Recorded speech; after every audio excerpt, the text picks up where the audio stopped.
Hello students, welcome to our next lecture. In this lecture, we will be studying about the concept of property, types of properties, what is state, what is a path, what is a process, what is a cycle. Okay, we'll see these all definitions. And yes, as in the earlier videos, the definitions which I have given you, you need to keep that in mind. And similarly, these definitions will be also asked in your exam point of view and also for your vivas. Okay, let's start with first definition for today, that is property. What is property? Property is, just to say in a simple word, property is nothing but feature or characteristic of a system. Feature or characteristic of a system, that is nothing but property. Example, consider the honey, right? How it tastes? It tastes sweet, right? So the sweetness of honey is nothing but my property. Consider my next is something, take iron rod. It is hard, right? It is hard. So this is nothing but my property, that is hardness. So color, taste, pressure, temperature, etc., which defines the characteristics of a system, is nothing but a property. Okay. Next, moving to types of properties. What is types of properties?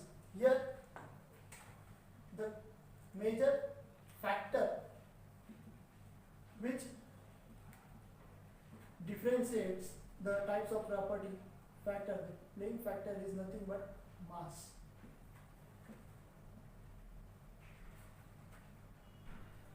One is intensive property,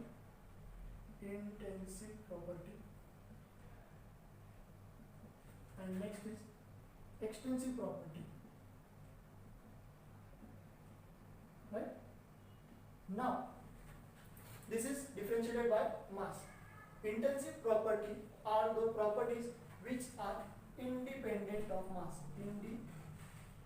Independent of mass means what? There is nothing to consider with mass.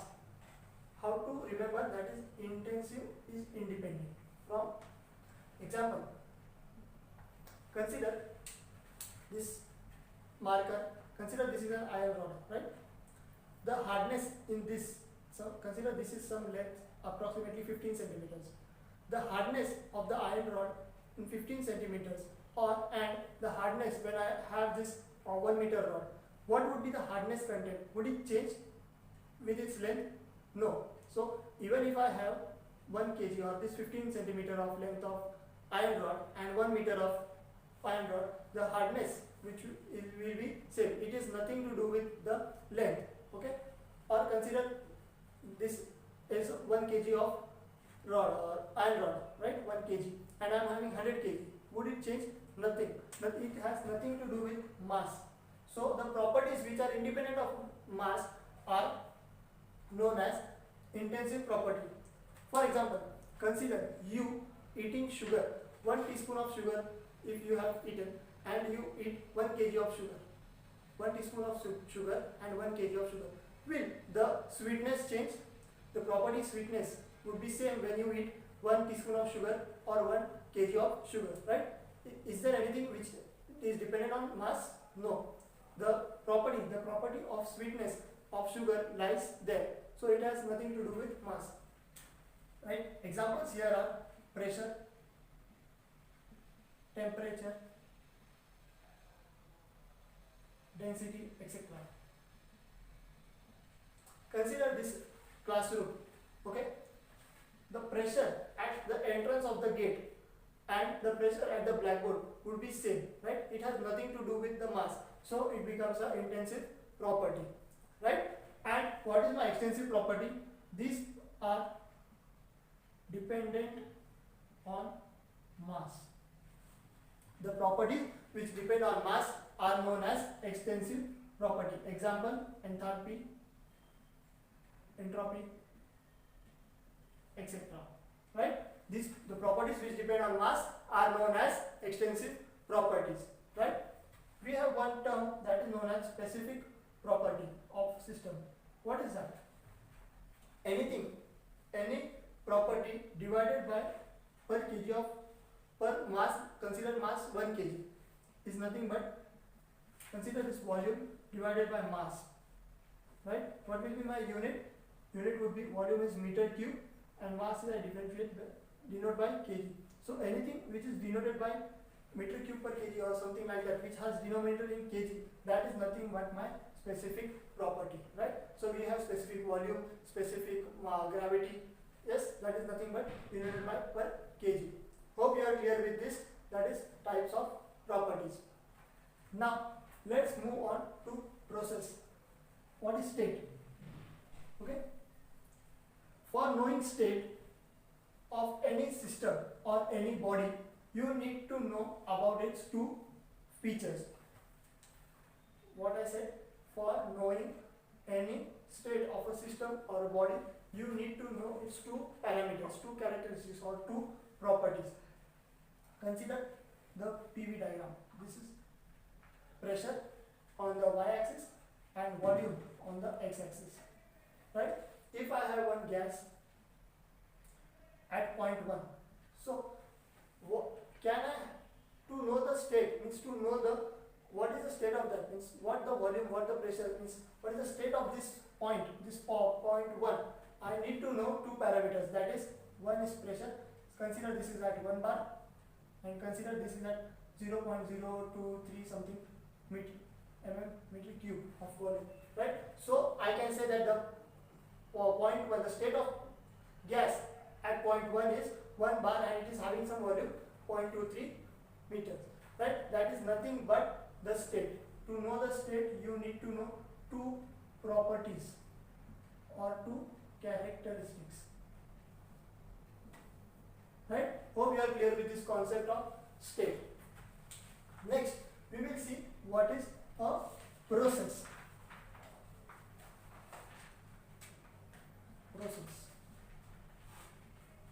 Let's consider the similar same diagram, PV diagram. From point 1 to point 2, right? Consider this as point 2. When my gas expands from point 1 to point 2, this is the state of point 1. Somehow it is having some pressure, 1 bar, consider, and this is having some 0.05 meter cube. It becomes 0.10 meter cube. Let's consider, and the pressure drops. That is considered 0.5 bars, right? What is a process?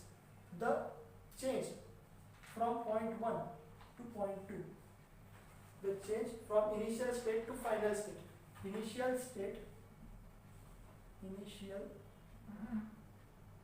state, right? The initial state was 1 bar 0.05 meter cube of volume, and my final state, that was my 0.5 bar and 0.10 meter cube of volume. So I can say that this is my process, right? The process has been happened from point 1 to 2. This is nothing but my process, right? There are two types of processes. One is reversible process and another one is irreversible process. Consider in this diagram, if my gas is expanding from point 1 to point 2, right? And again from point 2 to point 1 it goes back. That is nothing but my reversible process. Means following the same path. If from my change of process is from point 1 to 2 and it follows the same path which I have given, follows same path, right? Follows same path is nothing but my reversible process. Means there is no loss as it is considered, but this doesn't take place. Means this is not this is the theoretical concept. This does not happen in real life. Reversible process. What is irreversible process? Consider this process is happening from 1 to 2 and I consider this as path A. You will be covering path, definition of this path also here. The path which it follows, consider this as path A, and the process, if it follows the another path, means from, consider path B. consider the process happening from point 1 to point 2, and if it follows path A and it goes back by another path, that is path B, then I say that it is a irreversible process. Another path, right? It doesn't take the same path, means thus you can see the pressure and volume at path A, if you plot, and the pressure and volume for path B will be different. So it is not following the same path, it follows a different path. So we say it is a irreversible process, right? We will study this. I will just tell you later about the quasi-static process. Okay. Next, we will be moving to what is a cycle, right? What is a cycle?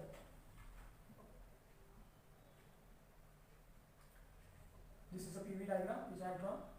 Initial state 1, final state point 2. Right? In the earlier diagram, we have seen the process followed a path A, and it retracted back by following another path that is known as path B. Okay. So my initial point and final point are same, that is 1. See, my initial point, when the process started from point 1 to 2, the gas extracted and it again expanded, right? It followed this path, that is path A and path B. This completes my one cycle. So the continuous process where my initial point and final point are same, then I can say that that is a thermodynamic cycle. Okay, hope you are clear with this concept of cycle, right? Next, I will be telling you about point function and path function. Point function, the PV diagram again we will be drawing. This is my point 1, initial point. This is my initial point 2. So if I draw some points, means if I allow the expansion to be a steady flow, steady expansion, right? There will be a numerous points which I would be getting. Consider at point 1 there will be some values of PV. At this point there will be some different values. At this point there will be some different values of P and V, right? This is nothing but point function. So it has nothing to do with the path. The state at a point is nothing but my point function, right? And for path function,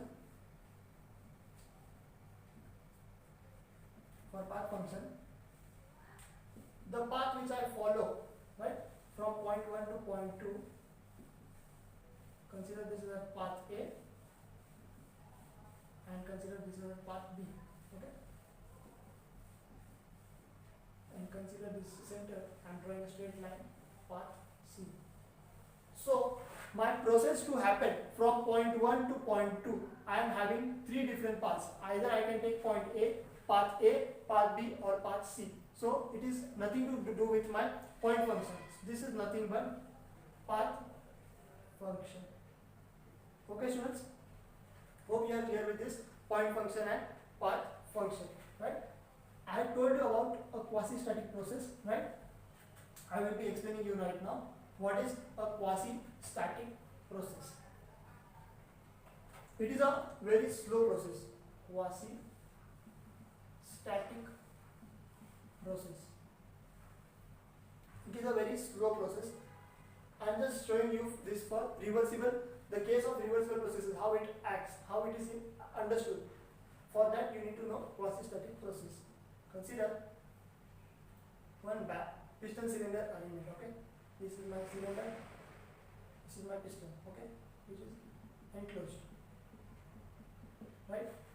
This is my cylinder, this is my piston, and here I am drawing two stoppers to stop this stoppers. I am adding some mass M. Consider this is as 100 kg of mass. I am adding, and here is gas present in it. PV diagram,